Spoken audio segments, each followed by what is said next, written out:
Kamakailan lamang ay nanawagan si Kuya Kim Atienza sa isang netizen matapos itong mag-post ng isang nakakabahalang mensahe. Very sensitive nga ang magaling na host na si Kuya Kim Atienza sa salitang depresyon dahil alam naman natin ang nangyari sa kanyang bunsong anak na si Eman Atienza. Kaya matapos maispatan at mabasa ni Kuya Kim Atienza ang isang mensahe mula sa isang netizen na tila namumroblema na.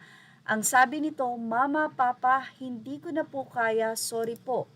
Agad-agad na nagkomento dito si Kuya Kim at sinabi niyang, "Watch TikTok live next week as my guest. I'll wait for you, okay?" Agad-agad nag-viral sa social media ang nasabing komento na ito ni Kuya Kim Atienza na kung saan ay sobrang naiintindihan nga ng mga tao. Inantabayanan ng mga netizen kung pupunta nga ba sa nasabing show ang nasabing netizen na ito na inimbitahan ni Kuya Kim because of his post.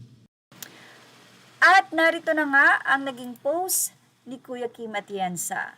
"Pleasure to have you in TikTok GMA at Hershey J. Hope you had a great day." Samantala, ipinost din ni Hershey ang nasabi nga pong pag-welcome sa kanya ni Kuya Kim Atienza sa pagpunta niya sa TikTok Live. Aniya, "Today marks the day that I met one of the most influential individuals in flesh. Thanks for the words, time, and effort to see me at Kuya Kim Atienza. Rest assured that I will always take your words to heart and will always remember that I am not alone battling this feeling. Thanks for saving a stranger's life. You deserve all the love the world could offer." Kasama din ni Hershey ang kanyang ina base sa photo na ibinahagi ni Kuya Kim. Well, ang nasabi nga pong netizen na to ay inalok rin ng isang fan ng SB19 na magbibigay ito ng ticket at samahan siyang manood ng concert ng nasabing grupo sa darating na April 18 sa SMDC Ground Festival.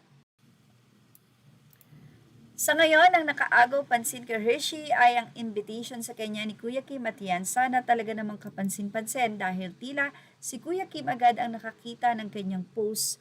At syempre dahil nga magulang si Kuya Kim at nawala ng anak because of the anxiety issue, ay agad-agad itong nagbigay ng kanyang moral and spiritual support para kay Hershey.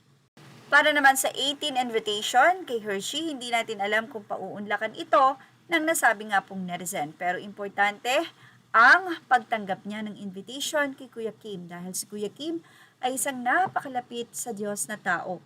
At for sure, nabibigyan niya ng spiritual na advice si Hershey. Kaya naman kapag ang Panginoon ang kasama natin, siguradong lahat ng problema ay may solusyon. Sabi nga, ang lahat para sa Panginoon ay posible.